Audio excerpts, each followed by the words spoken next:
So, very good afternoon to one and all. Good afternoon, children. Welcome to e-learning class. Today, we are going to discuss about 10th class social. 10th class social, third chapter. Our topic is today production and employment. Already we completed, children, 2 chapters. That is India Relief Feature and Ideas of Development. So, this is the third chapter from the paper 1. Okay. So, what do we mean by production? What do we mean by production?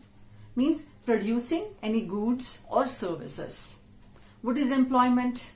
Means the people, those who are engaged in producing these goods and services, they are employed, called as employment. Those who produce these goods, they are employed in one or the other sectors, called as employment.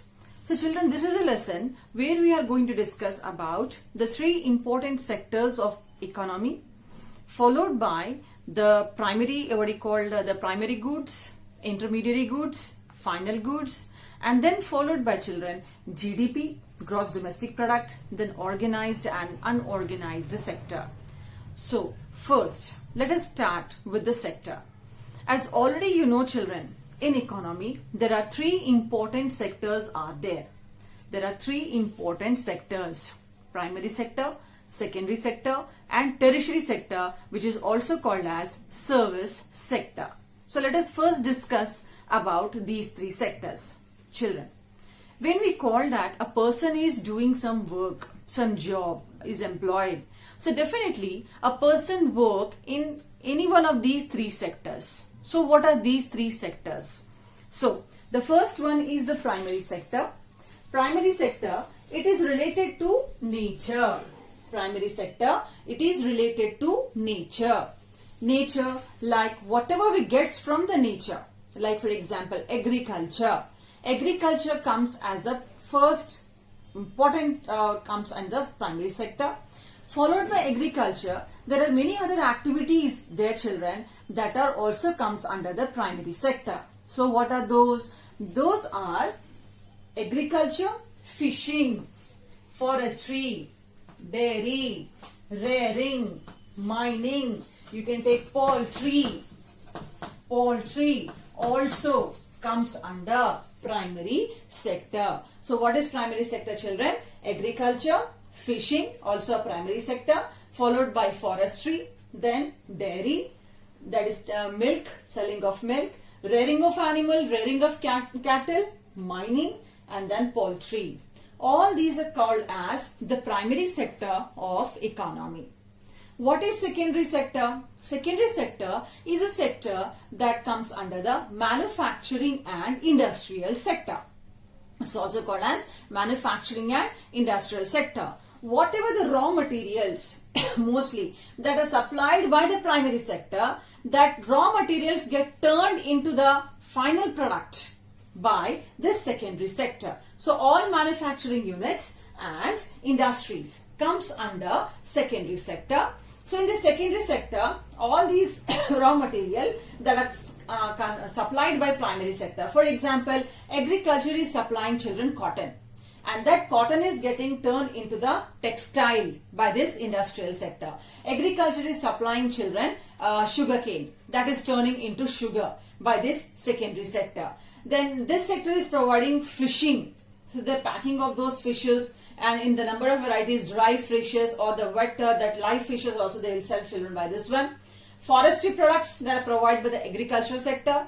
Forestry products like various herbs, various medicines, honey, collection of honey also comes from the forestry sector. That will be making more sophisticated by this secondary sector by using machines, by using the tools. Like that, dairy, they supply milk. The milk get turned into the number of dairy products like chocolates and the others by the secondary sector.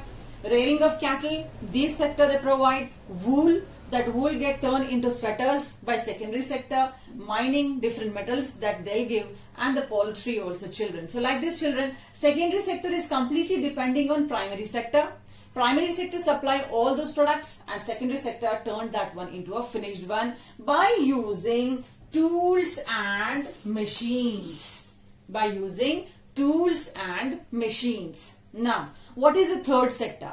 Third sector is tertiary sector, that is also called as service sector. This sector, it provides services. It provides services that are required in production and other services of the people. So what is an example for this? Just now I said that this sector supply raw material, this sector make it into the finished product.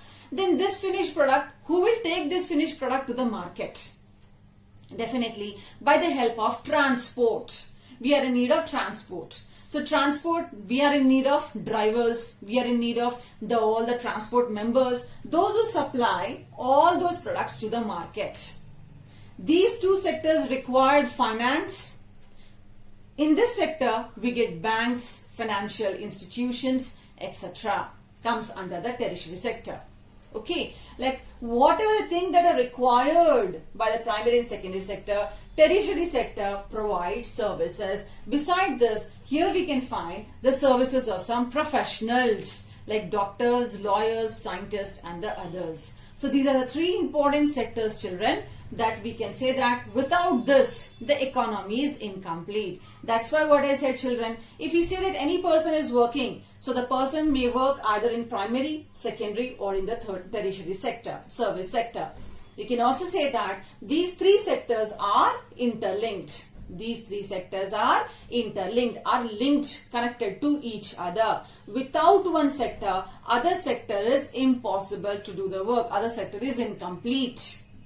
Okay, for example, primary sector is supplying wheat, secondary sector is making into wheat flour.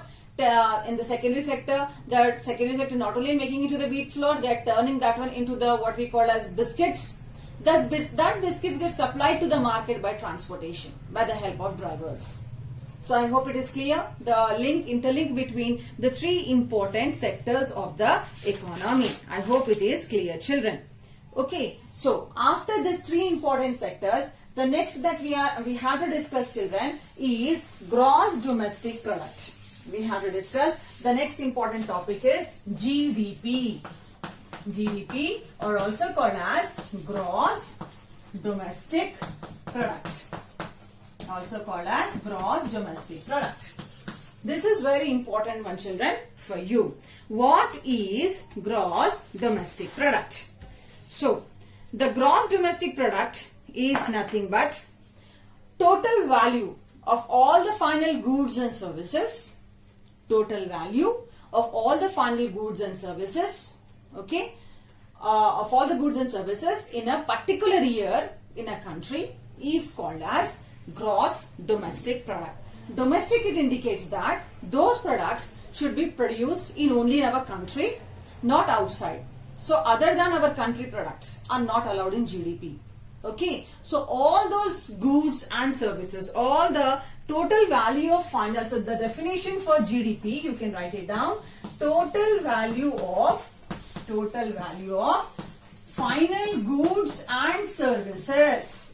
Final goods and services. Total value of final goods and services produced in a country. Produced in a country during a year. During a year is called as gross domestic product. Only it should produce in a country. Other than the country products, we are not going to take, children. So during a year, which year? The year is financial year. The year is financial year. For even India, the financial year starts from 1st of April to 31st of March. So children, how can we take that? What is the financial year, children? Financial year is from the 1st of April to the 31st of March. Okay. So in our country, into the Indian economy, whatever we produced from 1st of April till the 31st of March will be calculated. The value of all those products will be calculated.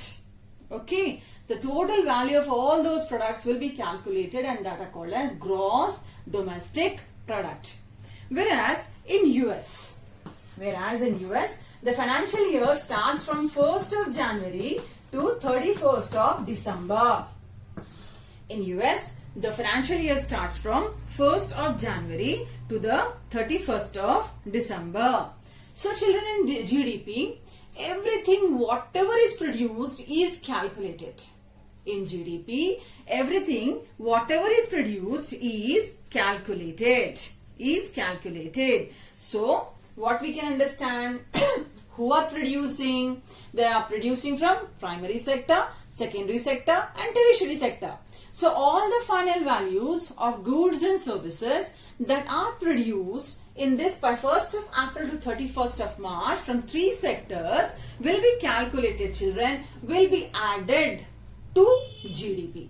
So what is GDP? You have to remember, very important definition for a 1 mark question also. What is GDP? Total value of final goods and services produced in a country during a year, that we call as GDP. That is called as GDP. When you open the textbook, children, you can find one graph also. Go through that graph and easily you can understand that about the GDP from the 3 sectors. In the graph, you come to know about the what you call primary sector contribution, secondary sector contribution and tertiary sector contribution, and the increase and decrease of the contribution also. Go through that graph also, children. Then afterwards, how do we estimate? How do we estimate GDP? This is the question then. How do we estimate GDP? So we estimate GDP, children. We estimate the GDP by the value of all the final goods, and services provided by the people. What I said, children, to you, that services, it means number of professional people are also there. Those who are working like doctors, lawyers, scientists, teachers, like many other are there, followed by the bank managers, then financial institutions, then transportation people, like that many are there. All those services, children, will be taken into account to find it out about the GDP. So I hope it is clear, children. How do we estimate the GDP? Now, suppose if you want to take some example, what is an example we have to take to estimate the GDP? What is an example we can take it? So let us take one example to find it out the GDP. Children, there are 2 types of counts are there. One is single count, other one is double count. One is single count, other one is double count. What is single count? That we have to calculate, that is individually. Double count, total we are taking, children. So let us discuss this one by the help of an example. Suppose a farmer. This is just an example, children. A farmer, he sells, we can take either paddy or we can take wheat also. He sells wheat at rupees 8. He sells wheat at rupees 8 per kg. He sells wheat at rupees 8 per kg. To whom he is selling? He is selling this wheat to a miller. He is selling a wheat to a miller. At what amount? At about 8 rupees per kg. What this miller is doing? Miller, he is making that wheat into flour. Atta he is making, and then he is selling that flour to rupees 10 per kg. How he is selling, children? He is selling rupees 10 per kg. Now, to whom he is selling this one? He is selling this one to a biscuit manufacturing unit. So this is the second one. Then manufacturers of the biscuits, what they do? They in that flour they add sugar and other ingredients, and they sell biscuit at 20 rupees per packet. They sell that biscuit at 20 rupees per packet. These are all single count. Farmer sells the wheat, he cultivates the wheat, and he sells the wheat to the miller at rupees 8 per kg. Okay, then the miller, he sells that, he make that wheat into flour, and then he sell that flour to the biscuit manufacturing unit at rupees 10 per kg. That manufacturers of the biscuit, what they do, they add sugar and some other ingredients, and then they manufacture the biscuit and they sell that biscuit at rupees 20. So these all differently we wrote, no children. So these are all called as single count. If in case if we write like this, 8 plus 10 plus 20. So what happened? It comes as a 38. We should not take this 38 for GDP. For farmer, wheat is his final. For miller, flour is a final. For manufacturer, biscuit is a final. But the biscuit, whatever it is there, that is a final product of wheat. So this 20 rupees is single count. We should not take this adding one. This adding is double count. Is it clear, children? So in this way, the GDP is estimated. Is it clear, children? In this way, GDP is estimated. So now, one more example is there, children, to explain about this one. What is that example? If you go through the textbook, you can find all these examples in the textbook, children. So, in this one, a farmer sells paddy. Farmer sells paddy at about 25 rupees per kg. 25 rupees per kg. And he sells 18 kg. He sells 18 kg. How much it is, children? 2,500. Farmer sells paddy at rupees 25 per kg, and he sells, children, 100 kg. So that is nearly about 2,500. So this is the total value of the paddy. To whom farmer is selling? Farmer is selling to the rice miller. To the rice mill.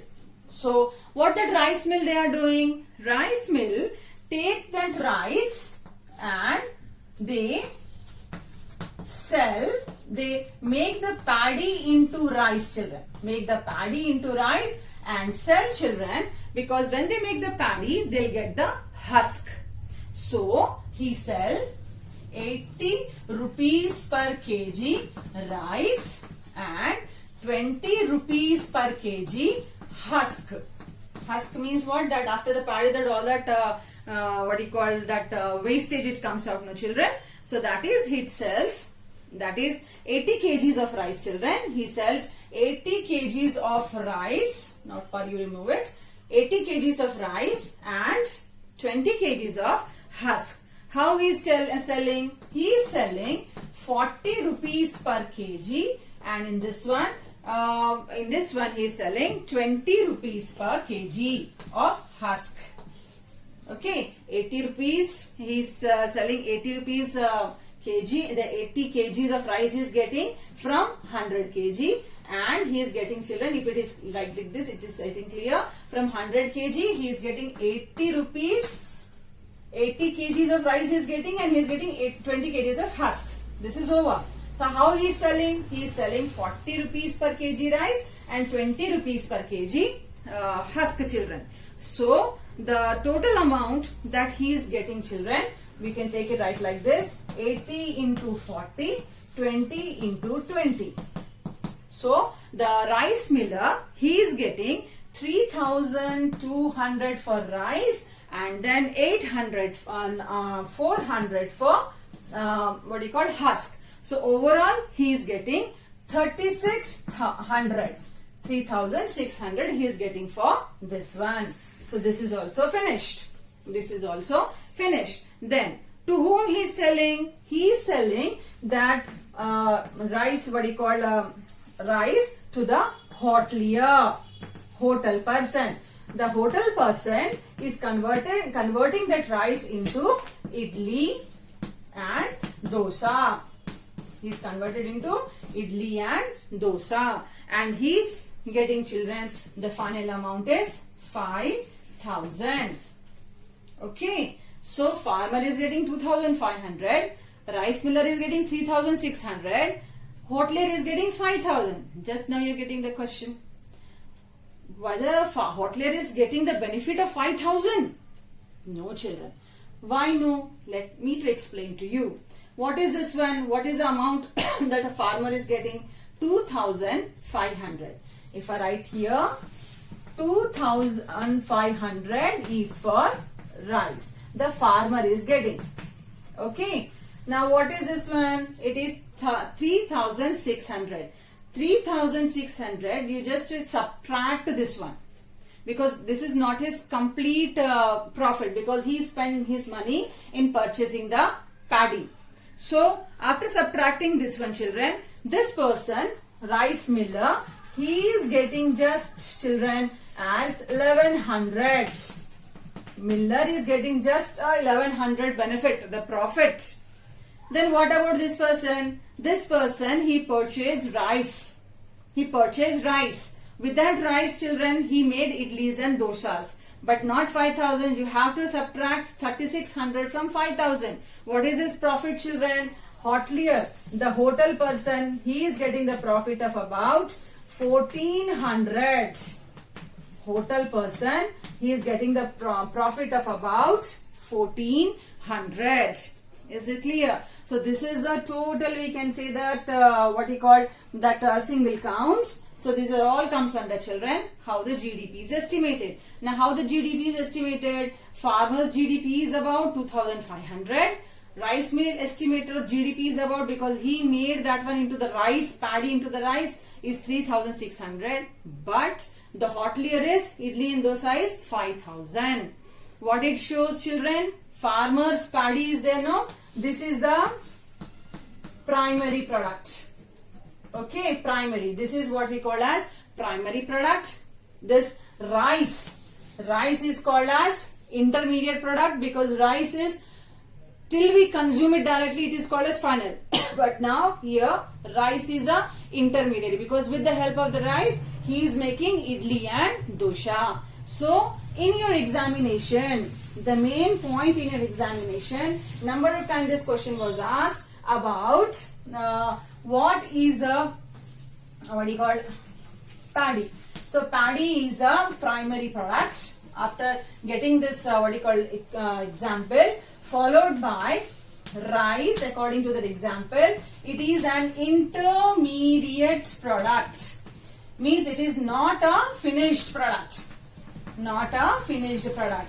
Whereas idli and dosha is ready to consume, it is a final product. This question was asked a number of times.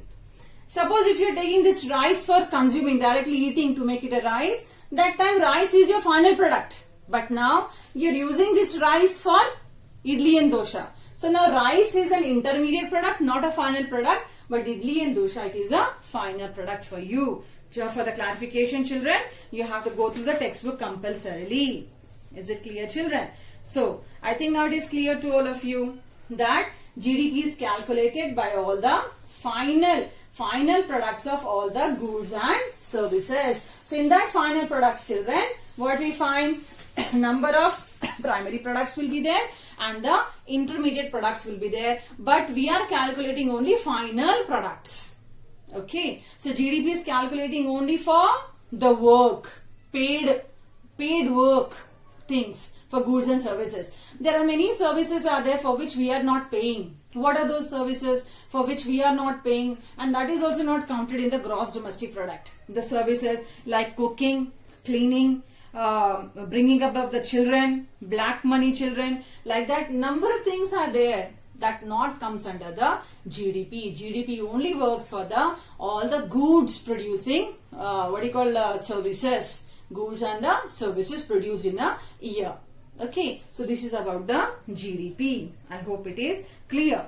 Okay, now after this GDP, children, what is our next one? The next important topic of the lesson, it is about, that is the change in the importance of sector. This is a very common one.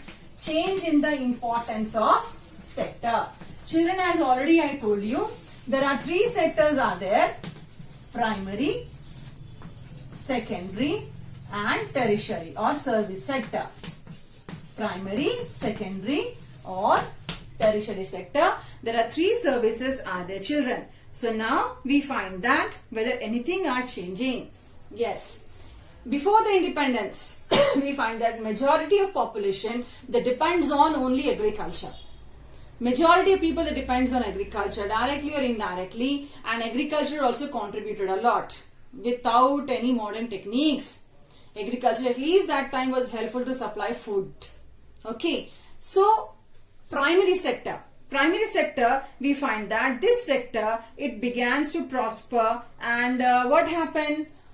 First, many people they depend on primary sector. Primary sector in allied means forestry, fishing, and all those it comes, children, depend on this one. But later on, as the time passed, as the time spent, children, we find that there are no more job opportunities in the agricultural sector. So the people they started moving towards the other sectors. They shift towards the city areas, urban areas. They joined the industries in the manufacturing unit, and that made children the secondary unit, industrial sector, more popular, children. So here we can find that the people they work in factories. People they worked in factories, children. Which people once upon a time they worked in the agriculture, but they didn't get any job over there, so they shifted towards this side. But now in the last 50 years in our India, we find that there is a shift of employment from primary, secondary to now tertiary sector. Number of people they are shifting towards the tertiary sector. Now more number of job opportunities are there, and now this is we can find that the important sector for the GDP now. Is it clear, children? So now GDP we can say that it is having a very close relationship with the people, total number of people, those who are working in these sectors. So now we can find that before people are dependent on this one. Later what happened, children? We find that people they shifted towards, in case of job only, children, people they shifted towards this one. Now we can find more number of people they are shifting towards this one. You can find it in those with agriculture related services. This year manufacturing services, but now you can find more number of people they are working as what you call as CEO of companies. They are working in bankings, they are working in computer areas, high-tech cities. We find doctors, teachers, lawyers, this type of profession people are accepting, occupying, children. So now this sector is a dominating sector. That's why, children, production and employment. So we can find the more production from these sector. Okay, so according to the 2011 census, according to the 2011 census, nearly 460 million people, 460 million people out of 1210 million, out of 1210 million people, they are working. They engage themselves in work. They engage themselves in work, children. So in this one, when we find it out some of the tables, we find that still after learning all these things, still after learning all this one, we find that still majority of population is still there in the agricultural sector, but they are not employed completely. 2017 and 18 agriculture sector. 2017 and 18, nearly about 44.6% of the people they were there in agriculture. Nearly about 44.6 million people, 6% were there in the agriculture, followed by industry. Nearly about 24.4, and tertiary sector, this is nearly about 31.0. Now what you are understanding, children, by listening this one, by understanding this one, that still majority of people they are there in 44.6, they are there in the agriculture. Why? Because of the reason is, you may get this one for analysis, this question you may get for analysis. Why? Because not enough job were created. Because not enough job were created. Not enough jobs were created. That's why still we find that many people they are there in agriculture. But though they are working in agriculture, children, do you know that agriculture, they are in agriculture, they are producing only 1/6. Agriculture, they are producing 1/6 of GDP. Very less. Whereas we find that half of the population, children, that those who are working in industries and tertiary sector, half of the population, those who are working in industries and tertiary sector, they are producing 3/4 of GDP. Look at this, children. More number of people are working, less GDP. Less number of people are working, more GDP. What it shows that still many people, they remain idle in this agriculture sector. They are underemployed. They are working but underemployed. Are you understanding that? We are going to discuss now next.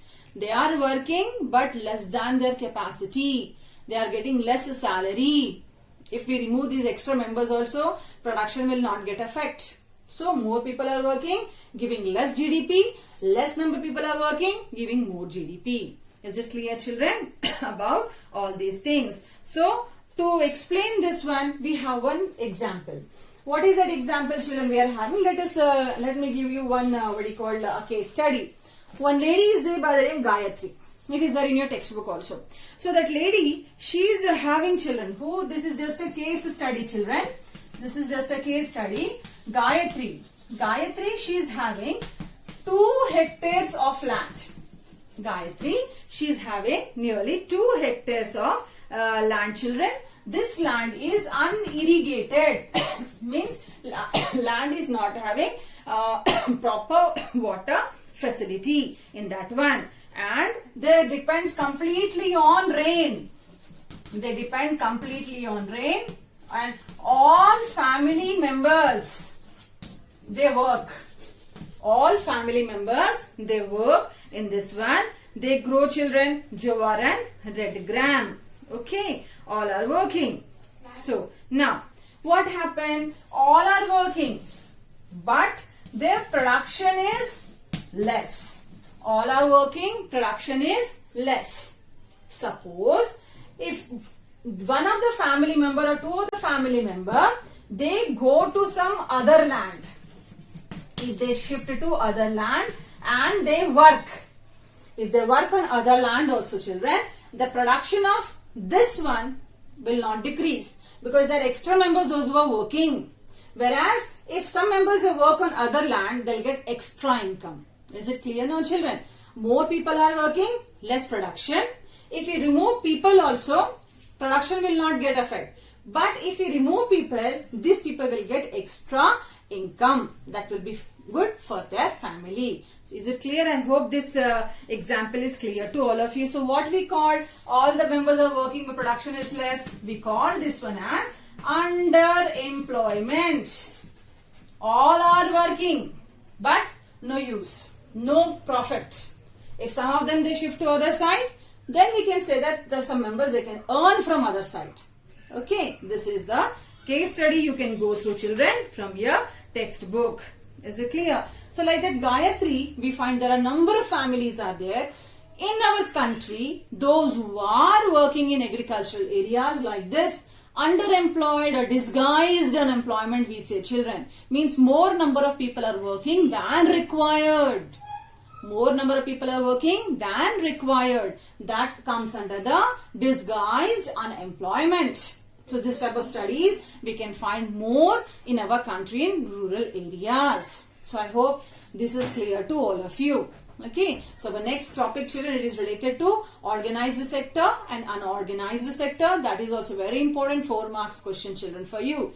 But for this class, it is enough, children. So what you have to do it, you have to go through the textbook compulsorily. Go through the textbook, read the lesson, and then you can understand all the case studies. You can understand the 3 sectors. You can understand the GDP, the example of the GDP also. So in the next class, we will meet very soon with the other topic from the same lesson, children. By the time it's time to take leave, thank you. Thank you, children.